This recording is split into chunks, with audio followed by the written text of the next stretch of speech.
শ্রীলঙ্কা বস্তি এলাকায় বাইকের ধাক্কায় নিহত হয়েছে আবির দাস নামে একটি শিশু। সোমবার বিকেলে এই দুর্ঘটনা সংঘটিত হয়েছে। সঙ্গে সঙ্গে তাকে নিয়ে আসা হয়েছে জিবিপি হাসপাতালে। সেখানে কর্তব্যরত চিকিৎসক তাকে মৃত বলে ঘোষণা করে। মঙ্গলবার মৃতদেহ ময়নাতদন্ত শেষে দেহ তুলে দেওয়া হয়েছে পরিবারের হাতে। মৃতদেহ আনা হয়েছে নিজ বাড়িতে। এলাকাতে যাতে আইন শৃঙ্খলার অবনতি না হয় মোতায়েন করা হয়েছে আধা সামরিক বাহিনী এবং পুলিশ। ঘটনাস্থলে উপস্থিত ছিলেন পশ্চিম জেলার পুলিশ সুপার ডক্টর কিরণ কুমার কে। এলাকার উজ্জ্বল মিয়া নামে এক যুবক অত্যন্ত দ্রুত গতিতে বাইক নিয়ে যাওয়ার সময় এই শিশুটিকে ধাক্কা দেয়। তখনই গুরুতর আহত হয়েছিল এই শিশুটি। অন্যদিকে পশ্চিম জেলার পুলিশ সুপার ডক্টর কিরণ কুমারকে সাংবাদিকদের জানিয়েছেন ইতিমধ্যেই অভিযুক্তকে গ্রেফতার করা হয়েছে। তার বিরুদ্ধে গ্রহণ করা হয়েছে আইনি পদক্ষেপ। এলাকাতে আইন শৃঙ্খলা যাতে সঠিকভাবে বজায় থাকে সে বিষয়টি সুনিশ্চিত করার জন্য এলাকাতে মোতায়েন রয়েছে পুলিশ বাহিনী। ঘটনাটা মা প্রত্যেক দিনই বিকালবেলা আপনার ওই খেলতে নিয়ে যায় আর কি। তো খেলতে নিতে গিয়ে সেটা আপনার খেলা করতেছে রাস্তার দিকে।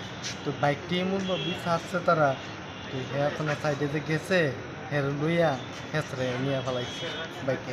প্রথমে কে দেখছে বিষয়টা? প্রথমে ওই তো পাড়ার একজন লোক দেখছে এবং তার মা দেখছে। আমি তো পরে যে বাড়ির থেকে আইছি।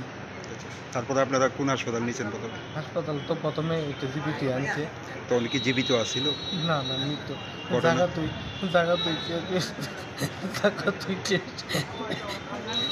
দুর্ঘটনার পর বাইকটা আটক করা হয়েছে? না, বাইক আমাদের খারাপ রয়েছে নিয়ে সরে গেছে গা বাইকটা নিয়ে। এখন কই আছে ছেলেটা? ছেলে এখন কই আছে কইতাম পারি না। আপনারা পুলিশের জানাইছেন নি বিষয়টা? পুলিশ তো গেছে। একটা অ্যাক্সিডেন্ট হয়েছে।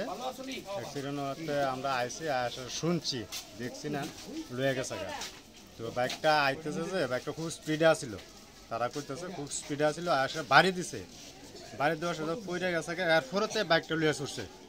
কিন্তু বাইকটা যদি থামায় সে যদি বাচ্চাটা লইতো, লেতে যদি যাইতো তাহলে মানে বাচ্চাটা টিকতো, কিন্তু না দাঁড়ায়া বাইকটা লইয়া হ্যাস রেয়া এসে। जैसे कि आप जानते हैं कल शाम को अराउंड 5 बजे एक एक्सीडेंट हुआ था इधर श्रीलंका बस्ती में।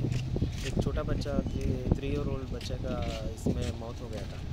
तो अभी हम लोगों ने उसको जो अक्यूज़्ड है उसको अरेस्ट कर दिया है। वो अभी कोर्ट में फॉरवर्ड हो जाएगा। इसलिए हम लोग लॉ एंड ऑर्डर ठीक रखने के लिए सभी अरेंजमेंट्स किया है और मैं खुद जाके उधर सुपरवाइज करता हूँ।